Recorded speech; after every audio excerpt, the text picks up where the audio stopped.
बच्चों, आज हम लोग अपना प्रोबेबिलिटी जो चैप्टर 15 है हमारा 10th का, आज उसकी एक्सरसाइज स्टार्ट करने जा रहे हैं। हम सबसे पहले अपने क्वेश्चन फर्स्ट से स्टार्ट कर रहे हैं जो फिलअप्स है। जनरली हम फिलअप्स को अभी तक जो पढ़ते आ रहे हैं वो केवल ऐसे ही पढ़ लेते हैं कि इनके आंसर्स क्या हैं, पर अभी यहाँ पर हम सारे कॉन्सेप्ट क्लियर करते हुए चलेंगे, जिससे कभी हमको ये लर्न ना करना पड़े और हमको समझ में आ जाए कि हमारा आंसर ये क्यों है। जैसा कि हमारा पहला स्टेटमेंट है जो हमको कंप्लीट करना है, वो है probability of an event plus probability of the event not a. इसका आंसर क्या होगा? ठीक है, अभी हम इस चीज को केवल याद नहीं करना है, पहले समझना है और उसके बाद आंसर पे ध्यान देना है। देखो, हम जानते हैं कि कोई भी इवेंट के होने, इवेंट तो याद है ना, इवेंट क्या चीज थी? सारे के सारे पॉसिबल आउटकम्स या थोड़े से आउटकम्स किसी भी एक्सपेरिमेंट के, उनको हम लोग इवेंट बोलते हैं। तो इसमें अगर हमने कहा कि कोई एक इवेंट ले रहे हैं और उसके होने और नहीं होने की प्रोबेबिलिटी, चलो जल्दी से इसके लिए हम फर्स्ट वाले के लिए एग्जांपल सपोज कर लेते हैं कि हमारे सब्जेक्ट के मार्क्स यानी कि मैथ्स के मार्क्स कितने हैं।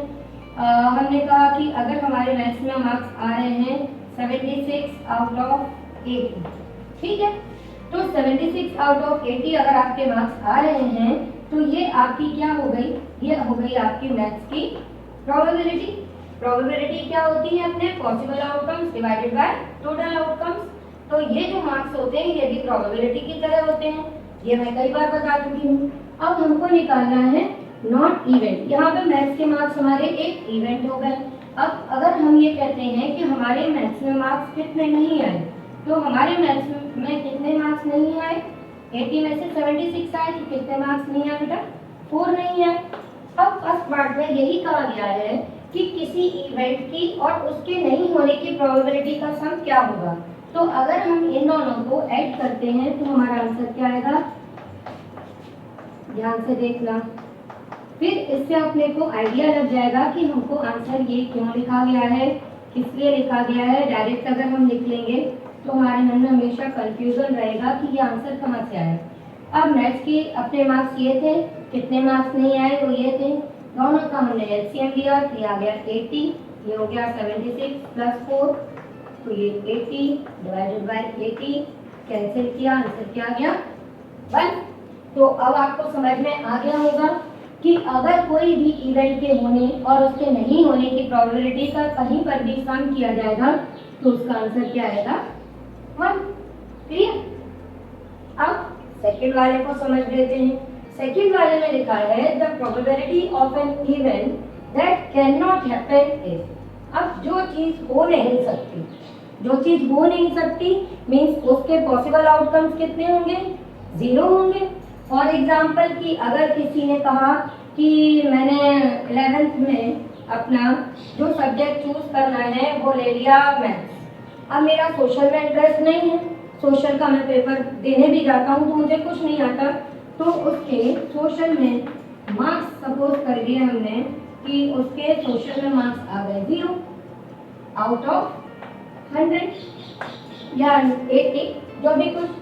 तो जब ऐसा कोई इवेंट होगा जो हो ही नहीं सकता तो उसकी प्रोबेबिलिटी क्या हो जाएगी? 0, 0 अपॉन समथिंग 0। तो ऐसे इवेंट के बारे में हम लोग अपने पहले लेक्चर में भी पढ़ चुके हैं कि जो चीज पॉसिबल नहीं है उसकी प्रोबेबिलिटी क्या हो जाएगी? 0। और ऐसे इवेंट जो हो ही नहीं रहे तो सिंपल सा बाय नियम हम समझ गए कि इसका नाम क्या होगा? Impossible event. तो जिन इवेंट्स की अपनी प्रोबेबिलिटी 0 होती है वो इम्पॉसिबल हो गई चीज की, हमको ये चीज आती नहीं है ना। अब थर्ड वाले की साइड पे आते हैं। थर्ड वाले में लिखा हुआ है एक इवेंट जो कि सर्टेन टू हैपन है। सर्टेन टू हैपन है मीन्स वो 100% हमने कर ही पाना है, 100% कर पाना है मीन्स मान लीजिए कि मेरा इंग्लिश का पेपर है और मुझे सब कुछ उसमें आता है। अगर सब कुछ आता है तो मेरे मार्क्स कैसे आएंगे? 100 आउट ऑफ 100। अगर मैंने इसको कैंसिल किया तो क्या आ गया? 1। तो इसका मतलब क्या हुआ? जो इवेंट्स सर्टेन टू हैपन होते हैं उनकी प्रोबेबिलिटी क्या होती है? हमेशा 1 होती है। और ऐसे इवेंट्स का नाम क्या कहलाता है? ऐसे इवेंट्स को मतलब हमको सब चीज आती है, यानी इस चीज में हम श्योर हैं, तो ये इवेंट्स हमारे कहलाते हैं श्योर इवेंट। अब हम अपना फोर्थ वाला स्टेटमेंट ध्यान देते हैं। इसमें लिखा है sum of the probabilities of all the elementary events. Elementary events याद है क्या सभी को? एलिमेंट्री इवेंट्स के बारे में क्या बताया था? वो इवेंट्स जिनके पॉसिबल आउटकम्स कितने होते हैं? केवल एक ही होते हैं। ऐसे इवेंट्स को क्या कहा जाता है? Elementary events. अगर ऐसे याद नहीं आ रहा तो हम ये सोचते हैं कि मान लो कि आप 4 फ्रेंड बैठे हुए हैं, आपने एक पिज्ज़ा ऑर्डर किया है, ठीक है, पिज्ज़ा ऑर्डर किया है, तो हमने कहा कि हम 4 लोग बैठे हुए हैं और हम लोगों को पिज़्ज़ा लेना है। तो हम लोग किस तरह से डिवाइड करेंगे? इस पिज़्ज़ा को ऐसे डिवाइड करेंगे ना कि सभी को एक एक पीस मिले। तो इसका मतलब ये हुआ कि हर एक फ्रेंड के लिए, सपोज करो फ्रेंड फर्स्ट है, तो उसको पिज़्ज़ा के पीस मिलने की प्रोबेबिलिटी कितनी होगी? टोटल 4 पीस में से एक ही पीस मिलेगा ना, यानी कि 1/4। और अगर दूसरे फ्रेंड की बात करोगे आप, तो उसको भी पिज़्ज़ा का कितना पार्ट मिलेगा? 1/4। थर्ड को भी मिलेगा आपका कितना? 1/4। और फोर्थ वाले को भी इतना ही मिलेगा। ये बात समझ में आई है ना? या आप ऐसे एग्जांपल ले सकते हैं कि आप डेयरी मिल्क लेकर आए हैं और आप लोग सपोज कीजिए कि 12 फ्रेंड्स हैं और सबने कहा कि हमको सबको डिवाइड करनी है। तो सभी को क्या होगा? आपकी जो डेयरी मिल्क है उसमें से आपको कितने पार्ट्स मिलेंगे? सिंपल सी बात है कि अगर उसमें हमारे पास में 12 पार्ट्स हैं या जितने भी पार्ट्स हैं उसके अकॉर्डिंग हमने उसको डिवाइड करने की कोशिश की, तो सबको सेम पार्ट मिलेंगे। जब सभी को सेम पार्ट मिल रहे हैं, यानी कि ये कैसा इवेंट हो गया? हमारा एलिमेंट्री इवेंट, जिसमें हर एक के पॉसिबल आउटकम्स कितने होंगे? केवल 1 होंगे। जब किसी चीज को हम डिवाइड करें और उसके पॉसिबल आउटकम केवल एक हो, तो ऐसे इवेंट्स को हम कह देते हैं एलिमेंट्री इवेंट्स। ये हम लोग ने कॉइन के केस में भी देखा था कि उसमें हेड और टेल आने की प्रोबेबिलिटी निकाली। तो प्रोबेबिलिटी ऑफ हेड क्या आएगी? 1/2। और प्रोबेबिलिटी ऑफ टेल्स क्या आएगी? 1/2।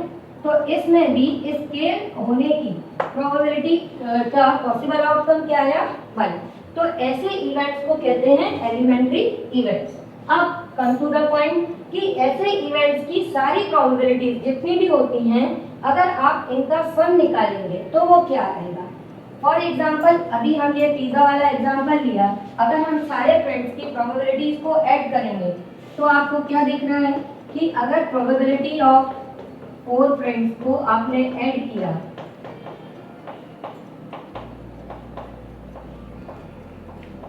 तो हमारे पास में आंसर क्या निकल के आएगा? ये 1/4, 1/4, 1/4, 1/4। बेसिकली ये क्या आ गया आपका? 4/4। आंसर क्या आया? 1। हेड टेल की केस में अगर हमने कहा इन दोनों प्रोबेबिलिटीज को ऐड करो तो आंसर क्या आएगा? 1/2 प्लस 1/2। आंसर क्या हो गया? 2/2। आंसर क्या आया? 1। तो हम इस रिजल्ट पे पहुंचे कि कोई भी एलिमेंट्री इवेंट है, उसकी जितनी भी प्रोबेबिलिटीज हैं, अगर हमने उन सबको ऐड किया तो हमारा आंसर हमेशा क्या आता है? 1। तो ये हमारा फोर्थ पार्ट। अब हम फिफ्थ पार्ट को डिस्कस कर लेते हैं। इसमें लिखा है कि probability of an event is greater than और equal to something and less than और इक्वल टू समथिंग। अब इसको कैसे समझेंगे हम लोग कि जैसे मैंने मार्क्स की बात की, प्रोबेबिलिटी को समझने के लिए मार्क्स से अच्छा एग्जांपल नहीं हो सकता। कि हमने अभी डिस्कस किया कि अगर हमने कहा कि किसी भी सब्जेक्ट के मार्क्स की बात की, मान लेते हैं हम लोग ने यहाँ पे मैथ्स के ही मार्क्स की बात की, कोई बहुत वीक स्टूडेंट है और उसका पेपर हुआ तो उसके 80 में से मिनिमम मार्क्स कितने आ सकते हैं? आपको पता है 0। सारे क्वेश्चन गलत कर देगा, 0 आ जाएंगे। अगर 0 आएंगे तो उसकी प्रोबेबिलिटी क्या बन गई? 0। और कोई बहुत इंटेलिजेंट है और उसको सब चीज आती है, हमेशा सब कुछ सही से आता है, तो वो 80 में से कितने मार्क्स लाएगा? मैक्सिमम 80। तो आप इसको कैंसिल करो तो आंसर क्या आ गया? 1। तो मार्क्स से अपन याद रख सकते हैं कि प्रोबेबिलिटी की जो वैल्यू होती है वो मिनिमम 0 होती है और मैक्सिमम 1 होती है। तो इसमें ये लिखा ही हुआ है कि प्रोबेबिलिटी किसी भी इवेंट की, ठीक है, ग्रेटर देन और इक्वल टू, किसके इक्वल या उससे ज्यादा होती है, क्योंकि मिनिमम वैल्यू 0 है तो यहाँ क्या आ जाएगा हमारा 0, कि 0 से ज्यादा होती है। और लेस देन किससे होती है या इक्वल होती है 1 से, क्योंकि किसी के भी मार्क्स आप निकाल रहे हो तो उसके मार्क्स आप क्या कहोगे, 80 में से 81 मार्क्स तो नहीं दे सकते ना हम उसको, ये चीज तो पॉसिबल नहीं है। या हम उसको अगर इससे भी कम देने की बात करें तो वो भी नहीं कर सकते।